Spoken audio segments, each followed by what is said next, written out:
This is Revathi. Welcome back to అందమైన కథల పొదిరిల్లు. 4 స్తంభాలాట episode number 36.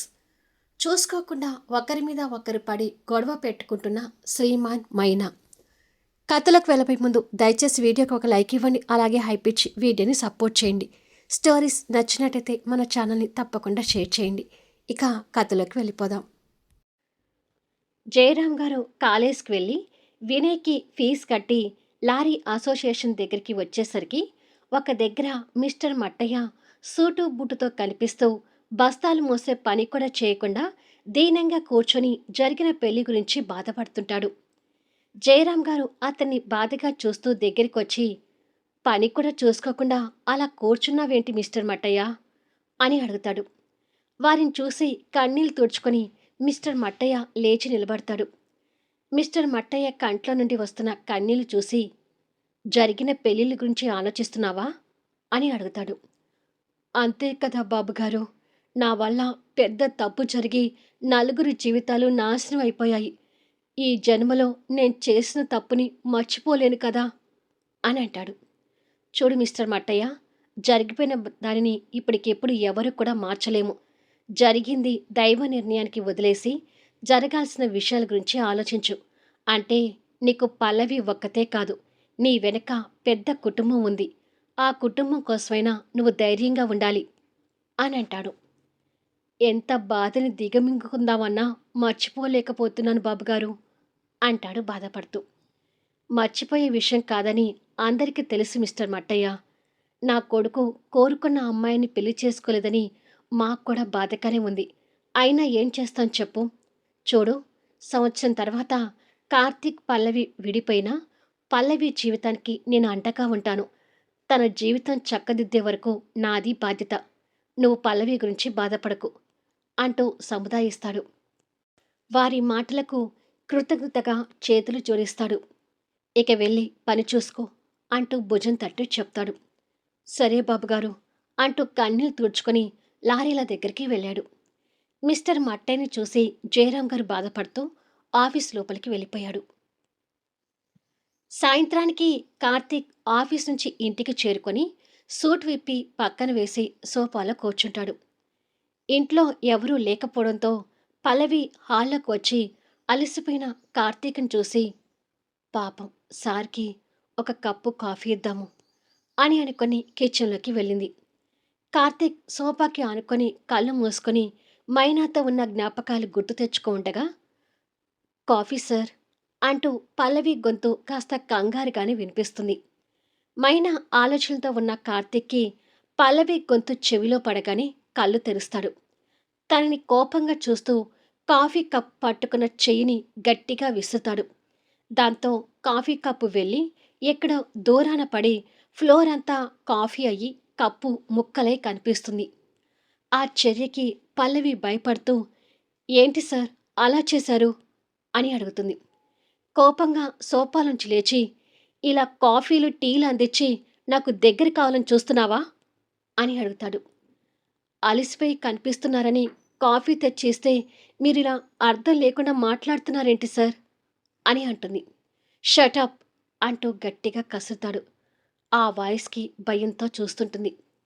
నేను అలిసిపోయాను, కాస్త కాఫీ తెచ్చి ఇవ్వు పల్లవి అంటూ నిన్నేమైనా అడిగానా అని అంటాడు. అడగలేదు అన్నట్టుగా తల అడ్డంగా ఊపుతుంది. కాస్త కోపాన్ని కంట్రోల్కి తెచ్చుకొని, అదే మైనాకి నాకు పెళ్ళయి నీ స్థానంలో మైనా నాకు కాఫీ తెచ్చిస్తే తనని నా పక్కన కూర్చోబెట్టుకొని సంతోషంగా ఆ కాఫీని ఇద్దరం పంచుకొని సరదాగా మాట్లాడుతూ తాగేవాళ్ళం. మీ నాన్న వల్ల మొత్తం నాశనం అయిపోయింది. నా లైఫ్ మొత్తం కొలాప్స్ అయిపోయింది అంటూ ఆ కోపాన్ని మిస్టర్ మట్టయ్య వైపుకు తీసుకువెళ్తాడు. ప్లీజ్ సార్, నాకు మా నాన్న అంటే చాలా ఇష్టం. ఊరిక మా నాన్ని అలా తిట్టకండి అని అంటుంది. చేసిన పనికి తిట్టకుండా ఎలా ఉండమంటావు అంటూ సీరియస్ అవుతాడు. అయితే మా నాన్నని తిట్టుకోండి, మీ ఇష్టం వచ్చినట్టుగా తిట్టుకోండి, కాకపోతే దయచేసి నా ముందు తిట్టకండి అని కోపంగా చెప్పి పగిలిన కప్పు దగ్గరికి వెళ్ళి ఆ కప్పు ముక్కలు తీసి అక్కడ ఉన్న డస్ట్బిన్లో పడేసి, ఇంకెప్పుడు నేను మీకు కాఫీ ఇవ్వను. ఇప్పుడు కాఫీ తెచ్చినందుకు నన్ను క్షమించండి సార్ అని కన్నీళ్లు పెడుతూ చెప్పి అక్కడి నుండి వెళ్ళిపోతుంది. ఛ! ఇంటికి రాగానే తనకి కనిపిస్తుంటే మనశ్శాంతి కోల్పోతున్నాను అని తిట్టుకుంటూ సోఫాలో కూలబడతాడు కార్తీక్. నైట్ 10 అవుతుంటే మైనా పడుకోవటానికి రూంలోకొచ్చి రాత్రి శ్రీమాన్ తాగి వచ్చి చేసిన పిచ్చి వేషాలు గుర్తు తెచ్చుకొని, ఇవాళ శ్రీమాన్ డ్రింక్ చేయలేదు కాబట్టి బుద్ధిగానే పడుకోవచ్చులే అని ధైర్యం చెప్పుకొని అక్కడ టీపాయ్ మీద ఉన్న వాటర్ బాటిల్ తీసుకుని వాటర్ తాగి దానికి క్యాప్ మామూలుగా పెట్టేసి బెడ్ మీద పడుకోబోతూ పవిట కొంగుని పక్కగా అనుకుంటుంది. దాంతో ఆ పవిట కొంగు బాటిల్కి తగిలి టీపాయ్ మీదనే బాటిల్ ఒర్లి వాటర్ ఫ్లోర్ మీద సన్నటి దారితో పడుతుంటాయి. అది చూసుకొని మైనా బెడ్ మీద పడుకొని ఏదో బుక్ తిరిగేస్తుంటుంది. శ్రీమాన్కి తిక్క తిక్కగా అనిపిస్తూ హాల్లో అటూ ఇటూ తిరుగుతూ ఈ ఫ్రెష్ గాడికి ఫ్రెష్ పెళ్ళం దొరకలేదని బాధలో ఫుల్గా మందు వేయాలి అనిపిస్తుంది. కానీ మందేసి బెడ్ మీద తనతో ఎలా ప్రవర్తిస్తున్నాననే భయంతో డ్రింక్ కూడా చేయలేకపోతున్నాను. ఛా! ఏం కర్మ పట్టింది శ్రీ నీకు. హాయిగా జల్సాగా లైఫ్ ఎంజాయ్ చేసే నా జీవితం ఒక్కసారిగా తలక్రిందులైపోయింది. ఆ సురేష్ గాడు నీకు సెకండ్ హ్యాండ్ అమ్మాయి వస్తుందని ఏ ముహూర్తంలో అన్నాడో కానీ చివరికి అదే నిజమైంది అని అనుకుంటూ ఉండగా జగదీశ్వరరావు గారు అక్కడికి వచ్చి కొడుకు పరిస్థితికి కాస్త బాధపడుతూనే దగ్గరికొచ్చి ఇంకా పడుకోలేదేంటి శ్రీ అని అడుగుతాడు. ఆ కార్తీక్ ప్రియురాల దగ్గరికి వెళ్ళి పడుకోవాలంటే నా రక్తం మరుగుతుంది అని అంటాడు. ఊరిక కార్తీక్ ప్రియురాలన అనడం ఎందుకురా, చక్కగా మైనా అని అనొచ్చు కదా అంటాడు జగదీశ్వరరావు గారు. నేను ఊరిక ఏమీ అనడం లేదు, తను నిజంగానే కార్తీక్ ప్రియురాలు కాబట్టి అంటున్నాను అంటూ చిరాకు పడతాడు. అబ్బా, నీతో మాట్లాడడం ఇప్పుడు నా వల్ల కాదు కానీ ఇక వెళ్ళి పడుకో అని అంటాడు. ఆలోచనలతో అలసిపోయి నాకు కూడా నిద్ర వస్తుందిలే, గుడ్ నైట్ డాడ్ అని చెప్పి రూంలోకి వెళ్తుంటాడు. పాపం శ్రీ అని అనుకొని ఆ క్షణం జగదీశ్వరరావు గారు కూడా కొడుకు గురించి జాలి పడుతుంటాడు. శ్రీమాన్ లోపలికి వెళ్ళి డోర్ క్లోజ్ చేసి బెడ్ మీద పడుకున్న తనని కోపంగా చూస్తూ బెడ్ దగ్గరికి రాబోతుండగా అక్కడ వాటర్ మీద కాలు పెట్టి జారి డైరెక్ట్గా వెళ్ళి మైనా మీద పడతాడు. కింద మైనా, పైన శ్రీమాన్. అసలు ఏం జరిగింది అనేది ఇద్దరికీ కొన్ని క్షణాలు అర్థం కాక ఒకరి ముఖాలు ఒకరు చూసుకుని స్తంభించిపోతారు. శ్రీమాన్ వచ్చి మైనా మీద పడ్డట్టుగా శ్రీమాన్ ఒక రీల్ వేసుకుంటూ ఉండగానే ఏయ్ అంటూ మైనా గట్టిగా అరుస్తుంది. ఏయ్ పిచ్చిదాన్లా ఎందుకు అలా అరుస్తున్నావు?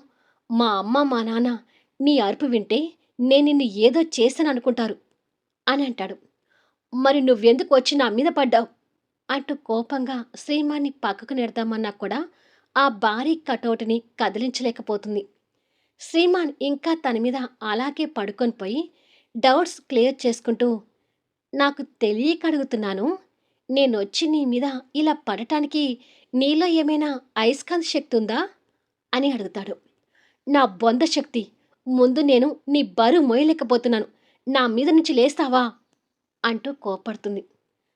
అప్పటికి ఇంకా తన మీదే ఉన్నాడనే అవగాహన స్త్రీకి వచ్చిన వెంటనే తన్ని చిదిరింపుగా చూస్తూ చిచి ఏదో మెత్తగా అనిపించి పడుకొని పోయాను అంటూ పక్కకు పడి కూర్చుంటాడు. శ్రీమాన్ మీద నుండి లేవగానే మైనా చెరిగిన పైట కొంగు సరిచేసుకుని బెడ్ దిగి నిలబడి బుద్ధుందా నీకసలు, ఫ్రెష్ ఫ్రెష్ అంటూ ఓ కలరిస్తావు కదా, మరి అలా నీలిగేవాడివి కార్తీక్ ప్రియురాలైన నా మీద ఎందుకు పడ్డావు అని అడుగుతుంది. నిజంగా నీ మీదకొచ్చి నేను ఎలా పడ్డానో నాకు తెలియదు అని అంటాడు. ఏంటి వేషాలు వేస్తున్నావు, రాత్రి మందు తాకి ఎక్కితే ఇవాళ తాగకుండా ఎక్కిందా అంటూ చీరకొంగు నడుముకి దోపుతూ శ్రీమాన్ మీదకి వస్తుంటుంది. పిచ్చి పిచ్చిగా మాట్లాడుకో, ఎక్కడం కాదు దిక్కడం కాదు, నీ మీద నేను ఎలా పడ్డానో నాకు అర్థం కావడం అంటూ మైనా ముందు ముందుకు వస్తుంటే శ్రీమాన్ వెనక వెనకగా వెళ్తుంటాడు. ఒంటరిగా ఆడపిల్ల దొరికిందని అడ్వాంటేజ్ తీసుకోవాలనుకుంటున్నావు కదా అంటూ మైనా కింద పడిన వాటర్ దగ్గరికి అడుగులు వేస్తుంటుంది. ఏయ్, నేను అసలే ఫ్రెష్ డిజార్డర్ గాడిని, అలాంటి చీప్ ట్రిక్స్ నా దగ్గర ఉండవు అని అంటాడు.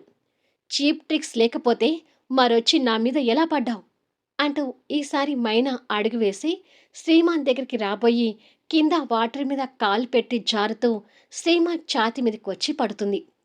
ఒక్కసారిగా అనుకోకుండా మైనా మీద పడేసరికి శ్రీమాన్ బ్యాలెన్స్ చేసుకోలేక తెలియకుండానే తన నడుం చుట్టూ చేతులు వేసి అక్కడ ఉన్న సోఫాలో పడతాడు. ఈసారి శ్రీమాన్ కింద ఉంటే మైనా పైన ఉంటుంది. ఇద్దరికి ఏం జరిగిందో మళ్ళీ అర్థం కాక కొన్ని క్షణాలు అలాగే స్తంభించిపోయి మొఖమొఖాలు చూసుకుంటారు. ఈసారి శ్రీమాన్ ముందుగా తేరుకొని తన మీద ఉన్న మైనాన్ని ఇరిటేటింగ్గా చూస్తూ ఏయ్ ఛీ అంటూ తనని పట్టుకొని నెడతాడు. దాంతో మైనా వచ్చి కింద ఫ్లోర్కి అతుక్కుంటుంది. కింద పడేసరికి లైట్గా తనకి నొప్పి కూడా అనిపించి మూర్ఖుడా అంటూ తిడుతూ పైకి లేచి నిలబడింది. ఏంటి మూర్ఖురాలా అంటూ శ్రీమాన్ కూడా లేచి నిలబడ్డాడు. మర్యాదగా మాట్లాడు అంటుంది మైనా. ముందు నువ్వు నాకు మర్యాద ఇవ్వడం నేర్చుకో. తర్వాత నీకు మర్యాద ఇవ్వాలో లేదో నేను ఆలోచిస్తాను. అయినా నేనొచ్చి నీ మీద పడ్డానని ఏదో నీలిగావు కదా, మరిప్పుడు నువ్వొచ్చి నా మీద ఎలా పడ్డావు అంటూ ఈసారి శ్రీమాన్ మైనా ముందుకు వస్తూ రోషంగా క్వశ్చన్ చేస్తుంటాడు. నాకు అదే అర్థం కావడం లేదు. ఎలా పడ్డాను? అయస్కాంత శక్తులు నీ బాడీలో ఏమీ లేవు కదా అని అడుగుతుంది మైనా వెనుకగా వెళ్తూ. అయస్కాంత శక్తులు కాదు, నన్ను చూడగానే ప్లాట్ అవుతున్నావు. అందుకే వచ్చి నా మీద పడ్డావు. నేను ఫ్రెష్గా నన్ను గుర్తుపెట్టుకో. నీలాంటి చీప్ టిక్స్కి నేను పడను అంటూ వార్నింగ్ ఇస్తూ తన ముందుకొస్తుంటాడు. పిచ్చి పిచ్చిగా మాట్లాడుకో అంటూ మైనా అనుకోకుండా టీపాయ్ వైపు చూసింది. బాటిల నుంచి సన్నటి దార ఫ్లోర్ మీద పట్టం చూసి కిందికి చూసింది. కింద అంతా మడుగయ్యి ఇద్దరు వాటర్ మీద కాలు పెట్టి జారి పడ్డారని తన బుర్రకి అప్పుడు వెలుగుతుంది. నేనిక్కడ మాట్లాడుతుంటే నువ్వు నేల చూపులు చూస్తున్నావేంటి అంటూ శ్రీమాన్ దగ్గరగా వస్తుంటే అక్కడే ఆగు అంటూ మైనా చూసుకోకుండా శ్రీమాన్ ఛాతి మీద బలంగా చేపెట్టి ఆపి మడుగైన కింద వైపు చూస్తుంటుంది. మైనా తనని తాకుతుంటే శ్రీమాన్ టెంపర్ పీక్స్లకు పోతూ డౌట్ లేదు, నువ్వు నాకు పడిపోయావు. అయినా కార్తీక్ ప్రియురాలు అని గొప్పగా చెప్పుకునే నువ్వు నాకు 3 రోజులకే ఎలా పడిపోయావు అని అడుగుతాడు. పిచ్చి పిచ్చిగా మాట్లాడుదని చెప్పానా? నేను నీకు పడటమేంటి అని అంటుంది కోపంతో. పడకపోతే నా చెస్ట్ మీద చెయ్యెందుకు పెట్టావు అని అడుగుతాడు. శ్రీమాన్ మాటతో తన చెయ్యి ఎక్కడ ఉందో చూసుకుని వెంటనే ఆ చెయ్యిని వెనక్కి తీసుకుంది. నన్ను తాకటం నా మీద పట్టం అంటే నీకు అంత ఇష్టంగా ఉందా అని అడుగుతాడు శ్రీమాన్ కోపం తెచ్చుకుంటూనే. ఏయ్ హలో, ఫోజులు కొట్టకు, ముందు కింద చూసి మాట్లాడు అని అంటుంది. ఏముంది కింద అంటూ శ్రీమాన్ కిందికి చూసేసరికి అక్కడ మొత్తం వాటర్ కనిపిస్తుంటుంది. ఇద్దరు వాటర్ మీద కాలు పెట్టి ఒకరి మీద ఒకరు పడ్డాం. ఇప్పుడే నా అర్థమైందా అంటుంది మైనా. అసలు ఇక్కడికి వాటర్ ఎలా పడ్డాయి అని అడుగుతాడు తన్ని అనుమానంగా చూస్తూ. ఇంతకుముందు నేను వాటర్ తాకాను, చూసుకోకుండా బాటిల్ క్యాప్ కరెక్ట్గా పెట్టలేదట్టుంది. అందుకే వాటర్ ఫ్లోర్ మీద పడ్డాయి. దానివల్ల ఇద్దరం జారాము అని అంటుంది. నిజం చెప్పు, కావాలని ఈ వాటర్ ఫ్లోర్ మీద పోసి నేను నీ మీద పడేలా చేసుకున్నావు కదా అని అడుగుతాడు అనుమానంగా. నీకేమైనా మెంటలా? నేనెందుకు అలా చేస్తాను అని అడుగుతుంది. ఎందుకంటే నువ్వు నాకు పడిపోయావని డౌట్ వస్తుంది కాబట్టి అంటాడు శ్రీమాన్ తను డౌట్గా చూస్తూ. పిచ్చి పిచ్చిగా వాగకు. నా మనసు నిండా కార్తీక్ ఉన్నాడు. కార్తీక్ని ప్రేమిస్తున్న నేను నీకెందుకు పడతాను? ఇంకొకసారి ఇలా బుద్ధి లేకుండా మాట్లాడావంటే ఊరుకోను అని అంటుంది. ఏంటి ఊరుకోనంటూ బెదిరిస్తున్నావు? ఏం చేస్తావు నన్ను అంటూ దబాయిస్తాడు. ఏం చేస్తానా, ఈ సాంప్రదాయాలు ఆచారాల్ని బురదలో పడేసి ఈ ఇంటి నుంచి వెళ్ళిపోతాను అని అంటుంది. అలా అనగానే శ్రీమాన్ కాస్త తగ్గుతూ, అమ్మో, నా వల్ల నా ఫ్యామిలీ మెంబర్స్ ఎవరికీ కీడు జరగకూడదు అని అనుకుని నీతో నాకెందుకులే అని అంటూ వెళ్ళి బెడ్ మీద ఈ చివరికి బుద్ధిగా పడుకుంటాడు. ఈ ఫ్రెష్ గార్డ్ ఊరుకునే కొద్దీ ఎక్కువ చేస్తున్నాడు అని మైనా తిట్టుకొని వచ్చి బెడ్కి మరో కార్నర్లో పడుకుంటుంది. ఇద్దరూ ఎడమొహం పెడమొహంగా వెన్ను చూపించుకుంటూ పడుకుంటారు. ఇక్కడ కార్తీక్ పల్లవి సిచ్యువేషన్ కూడా అంతే. వెన్ను చూపించుకుంటూ బెడ్కి ఆ చివరన ఒకరు ఈ చివరన ఒకరు పడుకుంటారు. ఇంకా పల్లవి అయితే ఎక్కడ నిద్రలో కార్తీక్కి దగ్గరగా జరుగుతుందేమో అని భయపడుతూ ఆల్మోస్ట్ బెడ్కి కార్నర్లో పడుకుంటుంది. ఇద్దరికీ నిద్ర రావడం లేదు. ఎవరి ఆలోచనలో వాళ్ళు ఉంటారు. ఒకరికొకరికి మాటలు లేక రూమ్ నిశ్శబ్దంగా ఉంటుంది. ఇలా 12 అవుతుండగా పల్లవి నిద్రపోతుంది కానీ కార్తీక్‌కి మాత్రం ఆలోచనలతో నిద్రపోవడం లేదు. అలా ఆలోచనలో ఉండగానే ఏదో ధబేలంటూ సౌండొచ్చి వెంటనే అబ్బా! అంటూ పల్లవి అరుపు బాధగా వినిపిస్తుంది. కార్తీక్ ఉలిక్కిపడి ఇటువైపుగా తిరిగి చూసేసరికి బెడ్ మీద ఉండాల్సిన పల్లవి ఫ్లోర్ మీద ఉంటుంది. అంటే తను నిద్రలో కింద పడిందని అర్థమవుతుంది. మళ్ళీ నెక్స్ట్ వీడియోలో కలుద్దాం. ఇప్పుడు కార్తీక్ రియాక్షన్ ఏంటి? పల్లవికి ఏమైనా దెబ్బలు తగిలి ఉంటాయా? ఈ 3 రాత్రుల తర్వాత ఇద్దరి జంటల మధ్య ఇక ఎలాంటి సన్నివేశాలు చోటు చేసుకోబోతున్నాయి? కథ నచ్చితే లైక్ చేయండి, హైప్ ఇవ్వండి, మీ అమూల్యమైన అభిప్రాయాలు తెలియచేయండి. అలాగే మన స్టోరీస్‌ని తప్పకుండా షేర్ చేయండి. Thank you for listening.